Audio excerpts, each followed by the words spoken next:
आप जानते हैं नए नियम में एक भी आयत नहीं है जो कहती है हमें पीढ़ी दर पीढ़ी के श्रापों को तोड़ना है। सो जो ये सिखाता है उसको कहाँ जाना पड़ता है? पुराने नियम में।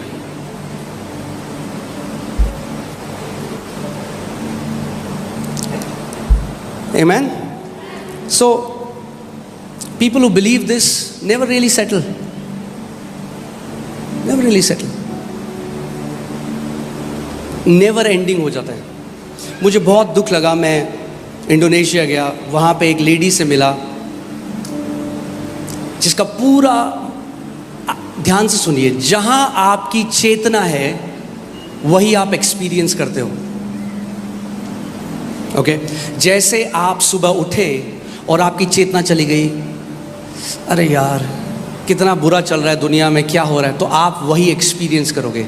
अगर आपकी चेतना चले गई परमेश्वर कितना भला है, उसकी करुणा सदा की है, तो आप वही एक्सपीरियंस करोगे।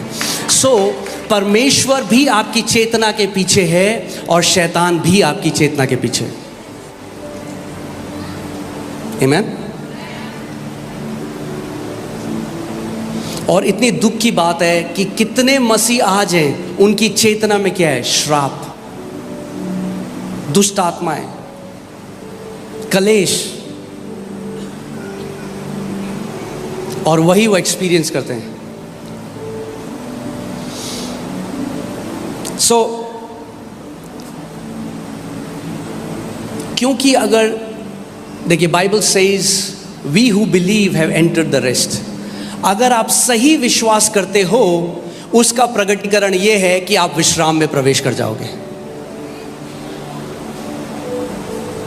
सो क्या है, कई लोगों को सिखाया जाता है अब तुम्हारे बाप ने जो पाप किया, उस आपके दादा ने, आपके परदादा ने, उसके दादा ने, उसके बाप ने, अब आप सब का पश्चाताप करो।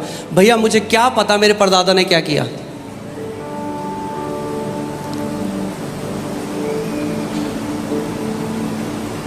कैसे करूं मैं पश्चाताप उन चीज़ों का? नहीं नहीं, ये श्राप आपकी पीढ़ियों से आ रहा है। क्यों ऐसी शिक्षाएं? क्योंकि मसीह का ज्ञान नहीं है।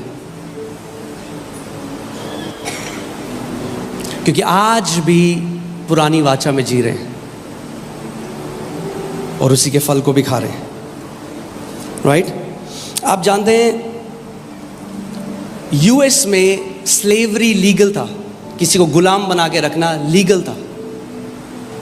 आप लीगली किसी व्यक्ति को अपना गुलाम रख सकते थे और उनके साथ बिल्कुल जानवरों जैसा व्यवहार होता था। तो प्रेसिडेंट अब्राहम लिंकन, कितने लोगों को पता है अब्राहम लिंकन के बारे में? हाँ, सबको पता है। सो अब्राहम लिंकन आए और उन्होंने एक डिक्री निकाली, यानी एक घोषणा करी जिसको बोला इमेंसिपेशन प्रोक्लेमेशन। और वो घोषणा जनवरी 1, 1863 1863 को हुई। और उस घोषणा में ये लिखा था कि आज से कोई भी व्यक्ति गुलाम नहीं रहेगा, सबको आजाद कर दिया जाए। क्या हुआ? ये घोषणा निकाल दी गई तो इलीगल हो गया अब गुलाम होना, क्योंकि सरकार ने, प्रेसिडेंट ने उस कंट्री के ये घोषणा कर दी। पर आप जानते हैं उसके 100 साल तक गुलाम थे लोगों के। आप जानते हैं क्यों थे वो गुलाम? क्योंकि उनको ज्ञान नहीं था कि हमारे लिए छुटकारे का वो डिक्लेरेशन हो चुका है। आज इतने सारे मसीह गुलाम हैं क्योंकि नहीं जानते कि क्रूस में यीशु मसीह ने कहा इट इज फिनिश्ड, पूरा हुआ। आमीन। इट इज फिनिश्ड का मतलब इट इज फिनिश्ड। हालेलुया।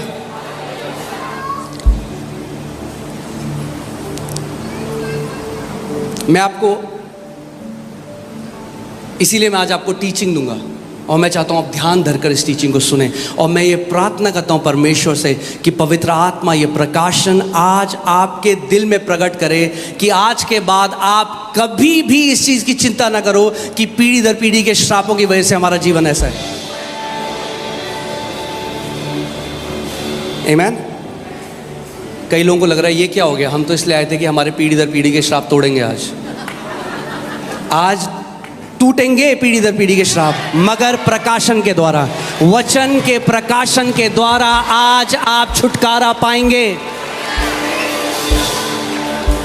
आमीन, हालेलुया। क्योंकि पुराने नियम में ही मैं आपको एक बात बता देता हूं। नंबर्स, अब क्या हुआ, मोआब का एक राजा था बलाक। बलाक ने क्या किया, एक प्रॉफिट को बुलाया, परमेश्वर के एक भविष्यवक्ता, एक नबी को बुलाया जिसका नाम था बलाम। और बलाम को क्या किया, पैसे दिए और बोला इजराइलियों को श्राप दे।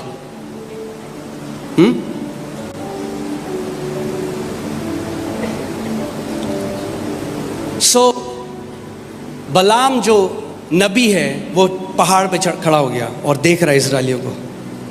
अब पैसे ले लिए तो श्राप देना है, तो मुंह खोला श्राप देने के लिए, मगर आशीषें निकलने लगी।